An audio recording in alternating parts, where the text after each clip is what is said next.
People wonder why I'm still working 40 to 50 hours a week. They expect me to be enjoying a quiet retirement. But the reality is, I have to work. I don't have a big bag money stashed away.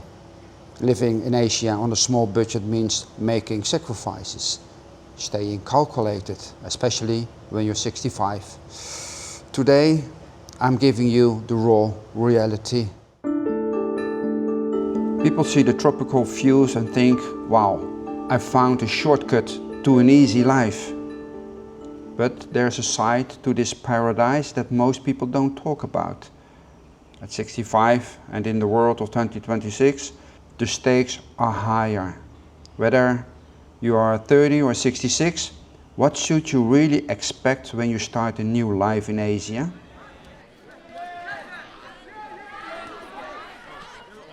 "16 years ago, I left Europe for a reason. Life was much easier back then, but after losing my business in China, I had to learn how to survive.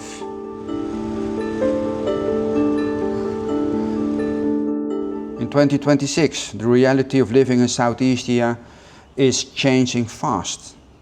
If you think it's only cheap drinks and beaches, you are wrong. The cheap Asia of 20 years ago is gone. Today, you are entering a competitive world. You aren't just moving to a postcard, you are moving to a place where you must be self-reliant. In this digital age, freedom means being smart. I work from my laptop because it gives me agency that a fixed pension cannot.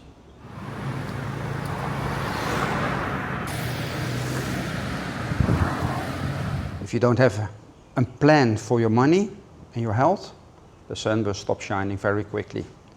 You need to be a strategist, not just a tourist. In Europe you have rights. Here you are a guest. Visa rules can change overnight. The border runs of the old days are over.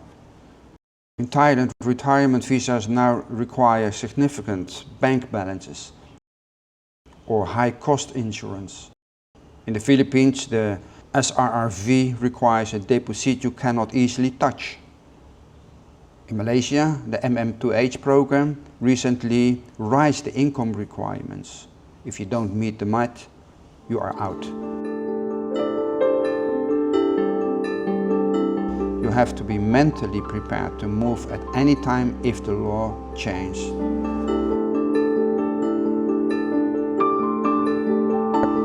Healthcare here is a top tier, but there is no backup plan.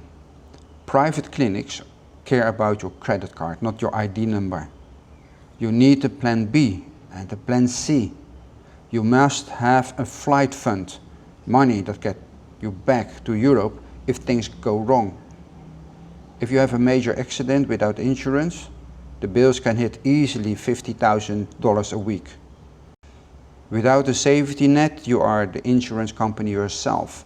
You have to be disciplined enough to never touch that emergency money. Loneliness is real. You live in a bubble with expats who might move away next month. People come and people go. And joining an exist group of expats is not always easy.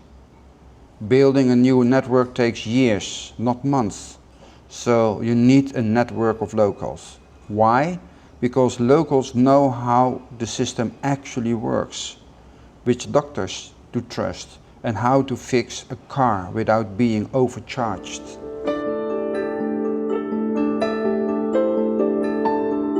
If you stay only with expats, you will always be a permanent tourist.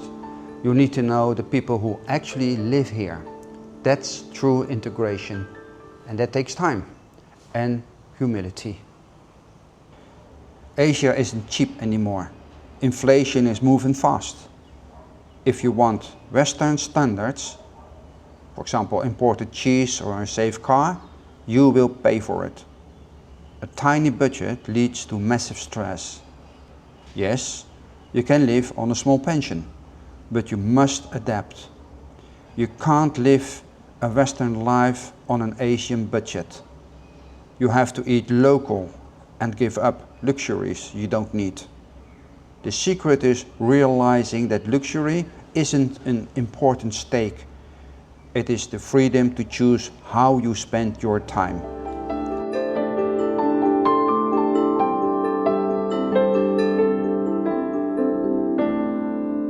When I first moved to Asia, I had my own business.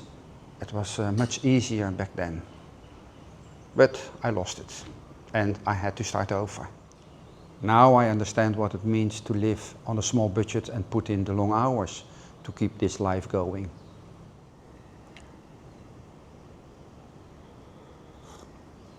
But it is possible, and I enjoy it every day because I'm working for my freedom. I've learned how to survive without a big bag of money.